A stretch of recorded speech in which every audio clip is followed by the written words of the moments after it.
In today's tutorial, we're going to look at installing an SSL certificate and then also letting Google know about that change when we install the SSL certificate to create a different domain name. Instead of the HTTP, it's going to be HTTPS, which is to Google a domain name change. So we're going to have to address that as well.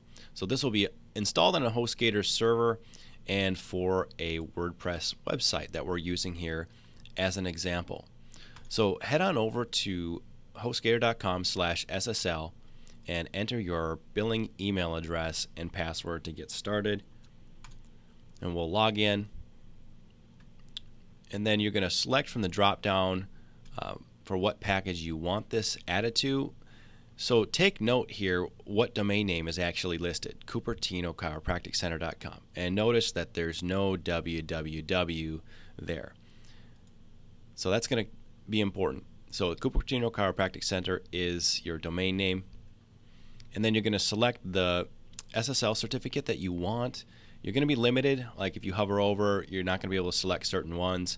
We're going to go ahead and select Komodo SSL. This is going to be the one that you're going to want the majority of the time. I mean, in some instances, people are going to want a wildcard SSL, but it's going to be few and far and in between, where you have like multiple domains that you need to secure. So for example, you have, let's say, www.cupertinochiropractic.center.com, but then you also have like a blog.cupertinochiropracticcenter.com. So you'll need an SSL certificate for, let's say, multiple domain names for this one domain. I mean, some of you actually might have that scenario happen where you'll need that wildcard. So, I mean, go for it if that's what you need. But for a lot of people that I work with, they're probably just going to need to secure the subdomain www.cupertinochiropracticcenter.com or just the non-www version where it's just cupertinochiropracticcenter.com. So in that instance, we don't need a wildcard SSL, so we're just going to go with Komodo SSL. I've got that selected. And then it's going to ask here, what domain name would you like to install this SSL certificate on? Now this is where this drop-down name up above comes in.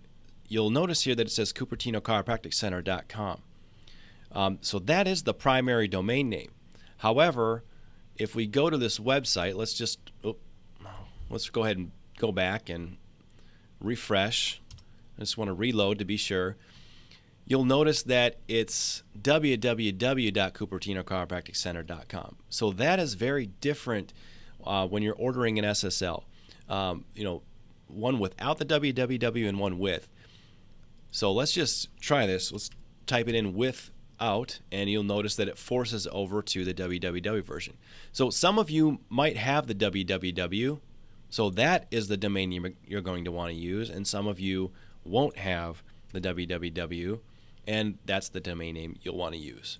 So let's go ahead and refresh just to be sure. Yep, it's the www version. I'm just going to copy this. I'm going to go back over to HostGator, and my primary domain name doesn't have www in it. Therefore, I'm going to have to select other, and then my other domain name, I'm going to have to put in the www here. All right, make sure there's no spaces or anything on the end. So that's my domain name that I actually want to secure. So the www is treated as a subdomain, so it's important that you have that if that's what you actually have on your website here. All right, enough about that. Let's move on. How long would you like to purchase this for? Well, it's up to you guys. I'm going to go with 1 year on this, and then I'm going to go ahead and fill out the rest of this information here. So I'm going to pause the video and come back to this.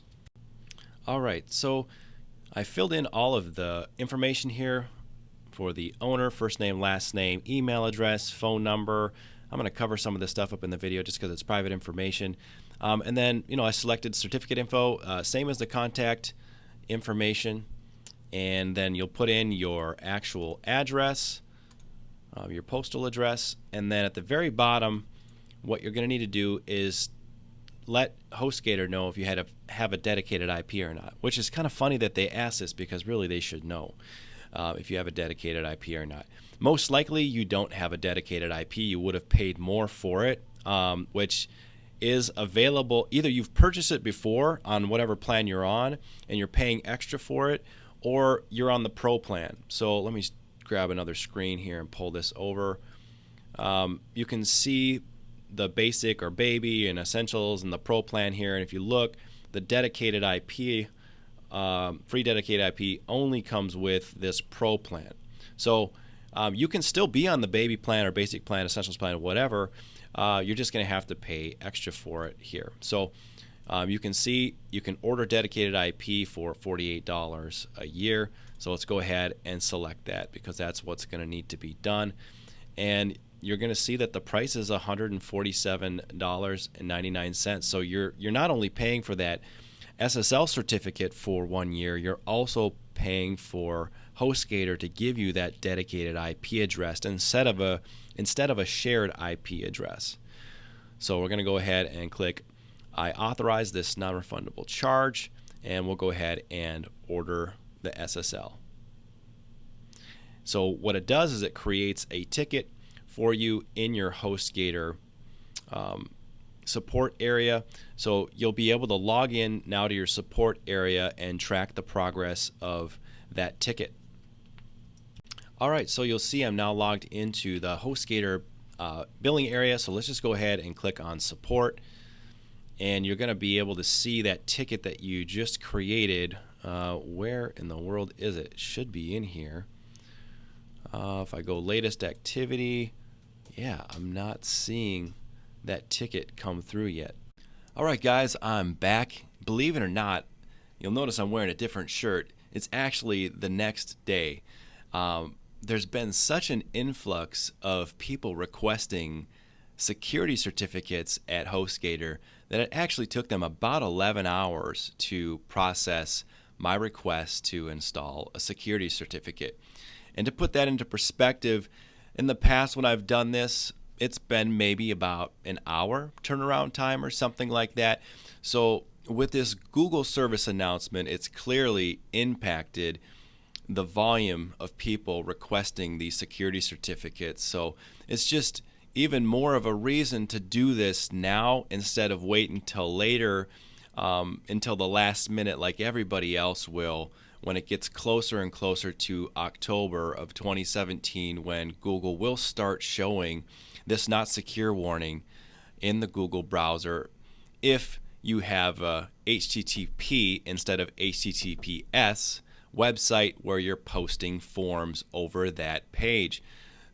So your newsletter forms, contact forms, that kind of thing. It's just a smart idea anyway to install the SSL certificate and just get it over with. It's an SEO factor, so it's important for many reasons. But the biggest reason that's causing everybody to go and get their SSL certificate is this warning that will be showing in the Google browser coming up. All right, so you can see here, we'll jump into this ticket. And you can see I requested this yesterday at 8:29 a.m. And then I kind of had a follow-up. I'm like, hey, guys, what's going on here at 12:50 yesterday? Because this is unusual. And, yeah, they just said due to an influx of tickets, they weren't able to respond. And you can see that they said that they installed this at 6:59 p.m. Okay. So let's go see if they actually installed this thing and did it right. It's always good to inspect what you expect. So let's go check it out. Let's go to the website, Cupertino Chiropractic. Let's do a refresh, see if the SSL has been installed. You can see I'm not seeing anything green up here right now in the address bar. So clearly something's not right. Like they may have installed the security certificate. However, we maybe have to do a couple things in WordPress to make it work correctly. So let's at least see if they installed the security certificate. So let's go to SSLshopper.com. Wait for that to load. We're going to jump down here to the SSL checker and let's go grab the URL here. Copy that, go back, paste this in, check SSL. Let's see if we can validate this. And boom, it looks like it is working. yeah, we're getting all greens there. One trick too I like to do, and this is if you have a robots.txt file installed, is I'll just type in the https:// and then my domain name, and then robots. Oh, I can't spell. Robots.txt, because typically this file isn't going to throw any warnings if you have mixed content on there. It's just a raw text file, so I love to check this to see if the security certificate is installed, because it's always going to tell me whether or not I've really got the HTTPS there. So it's clearly installed on the server.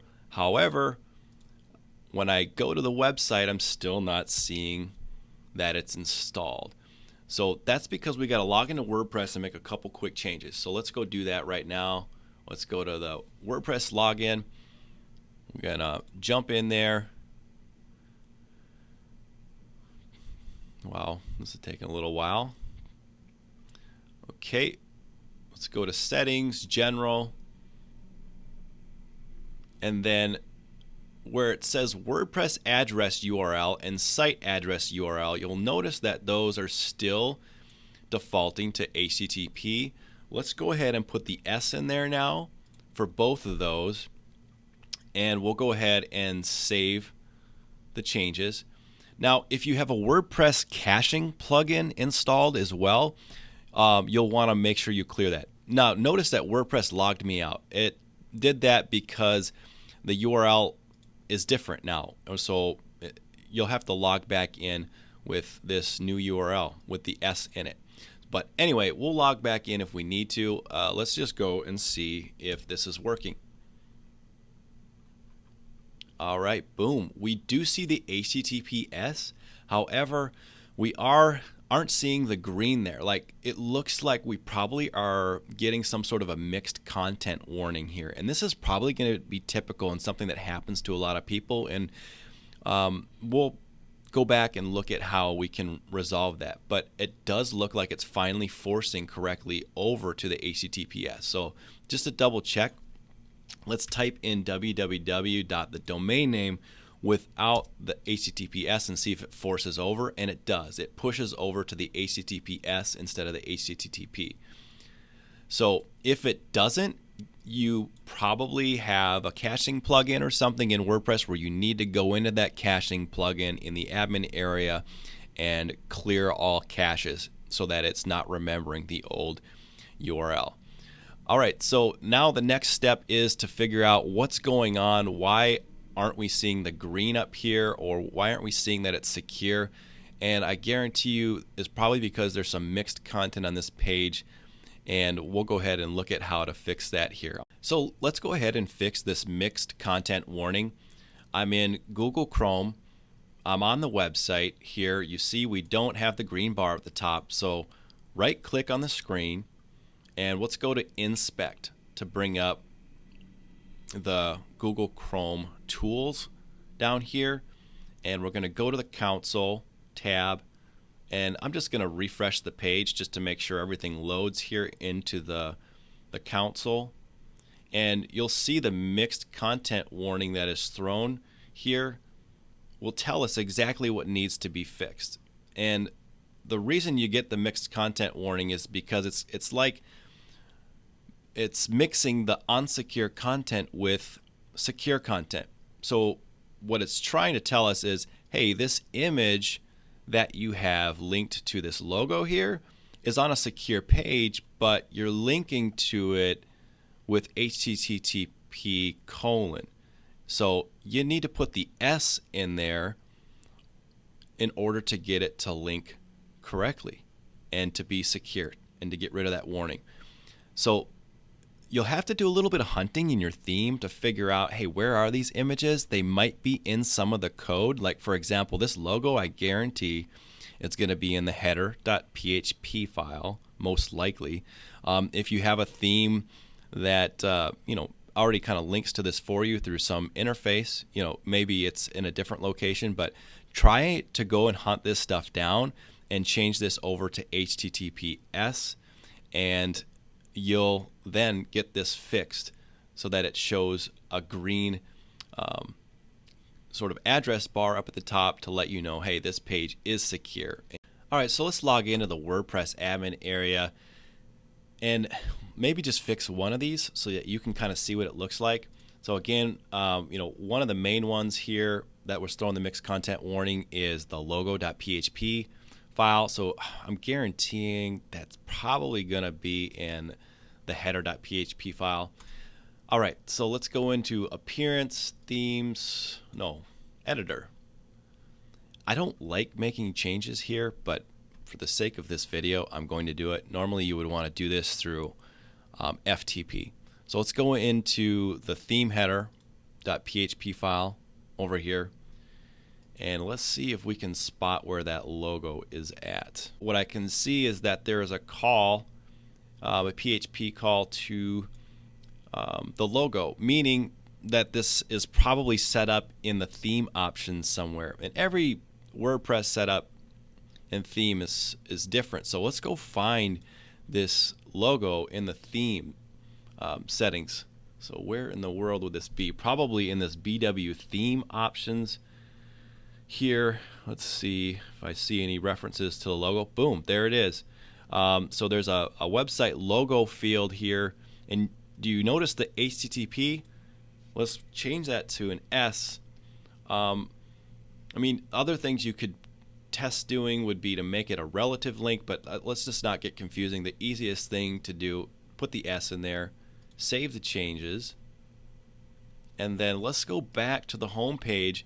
We have 1, 2, 3, 4, 5 mixed content warnings right now. Let's go ahead and refresh the page. And now you can see it's down to 4 mixed content warnings. It looks like there's another warning here that is irrelevant. We're only looking for the mixed content warnings, but you can see we had 5 mixed content warnings before, and now we have 4 mixed content warnings. If you need a little bit more detail on how to fix this and why this is happening, follow along.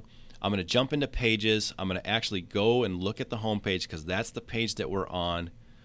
And I'm going to switch over from the visual tab to the text tab here. And what I'm going to do is just do like a command F in the Chrome browser, which brings up my find box here. And I'm going to type in http://. And what that does in Chrome browser, I love it because now I just see things that are HTTP. They are highlighted here in yellow. Now, you don't necessarily have to change this on the links. What I'm looking for are the ones that have a source to them.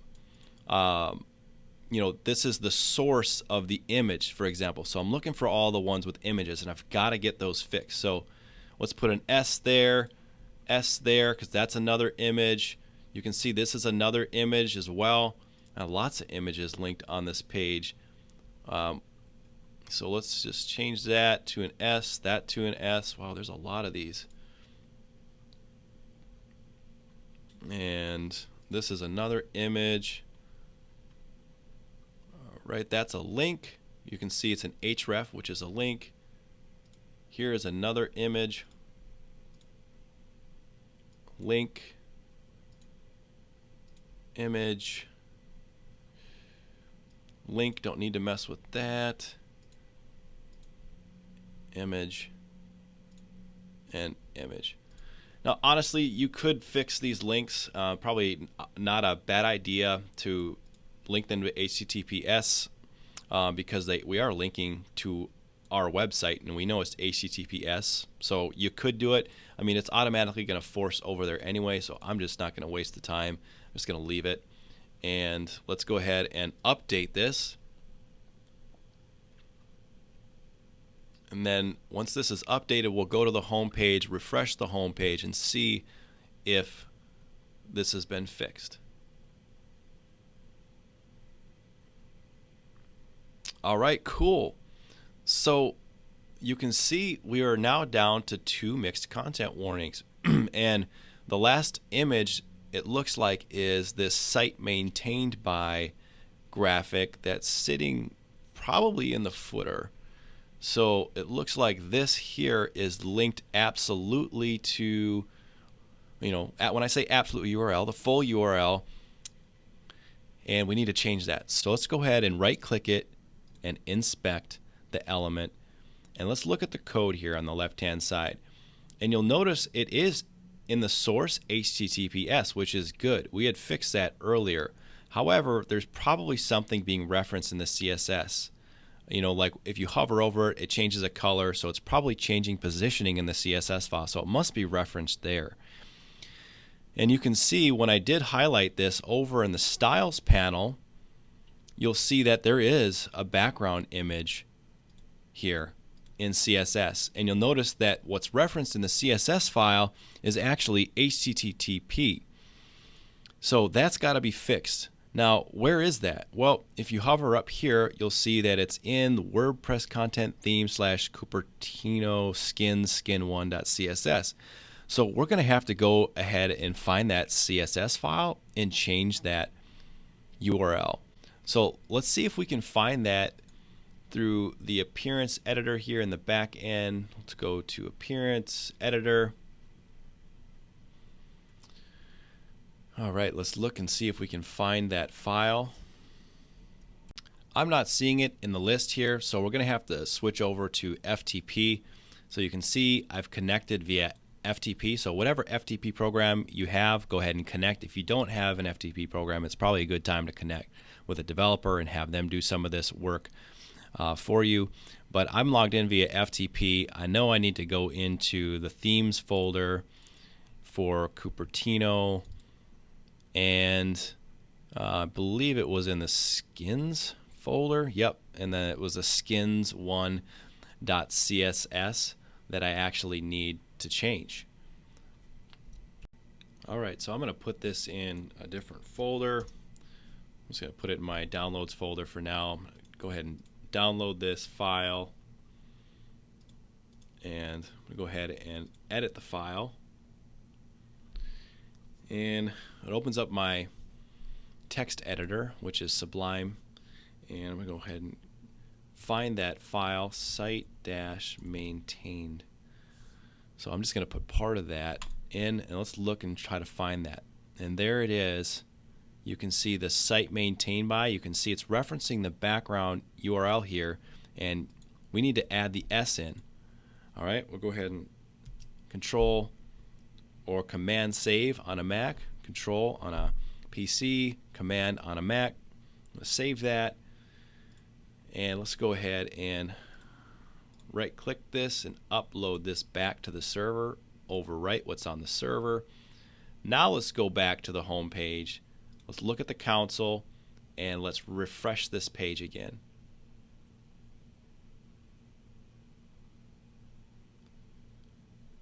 And it looks like I'm still running into a problem. Let's go ahead and do a hard refresh. It might just be seeing the old content, so I'm going to hit Shift Command R to do a hard refresh of that page. So what that does is it clears out all the cache. If you're on a PC, I believe it's Shift Control R. So that's just a refresh command to get rid of all the cache that's stored on your computer in this particular browser, so that you're seeing the actual files that are new when it reloads the page. And when I did that, it cleared out all the cache, and you see that I now have this green bar with the HTTPS, and everything is good to go. So that's awesome. It's a really good step in the right direction. Now, one thing is you're probably going to want to go through and just click around your website and see if you're getting any other mixed content warnings. Your problems are probably going to just be some of the images referenced on the page, and you're just going to have to kind of go through and change that one by one, like I did on the home page. Go into the page, look at it, change it to HTTPS, and your problems will be solved. But as far as the headers and footers, all that stuff has been taken care of in the code. Everything else most likely is probably located in the pages and should be pretty simple to find and fix. We're almost done. One last step. We've got to notify Google of the new URL. They see HTTP and HTTPS as different URLs. So we'll have to go ahead and let Google know about that. So head on over to google.com/webmasters. If you don't have an account, create an account. And if you do have an account, this is good. You can just add the property and be done. Now, I already have this website in here, but the URL is different, so we've got to add it. So go ahead and let's copy and paste the URL into the box here, and I want to get rid of all that because I just want the full URL with the S in it. I'm going to hit add the property, and then it's going to ask you, it says recommended method, you must be using asynchronous tracking. So there's going to be some different recommendation methods here. It might have you download an HTML file and upload it to your main website directory to verify that you own this website. Or if you have Google Analytics synced up like I do here, it's saying the recommended method is just hit verify here because the email you're using to log in here is the same email that you're using at Google Analytics. Therefore, we know you own the property already. Just verify it. So that's the best way to do it. The alternate methods that you might have to do, again, is uploading, downloading this HTML file and then uploading that via FTP to your main directory for your website. And if you want to know how to do that method here, go ahead and look at my HostGator video, and at the end of that video I kind of show you how to download and upload the HTML file for verification. And because I'm so lucky and I have these synced up, I'm just going to hit verify. It's just so much faster than doing the HTML download and upload. And you can see, congratulations, you have successfully verified ownership. Now Google knows about our new website with the HTTPS.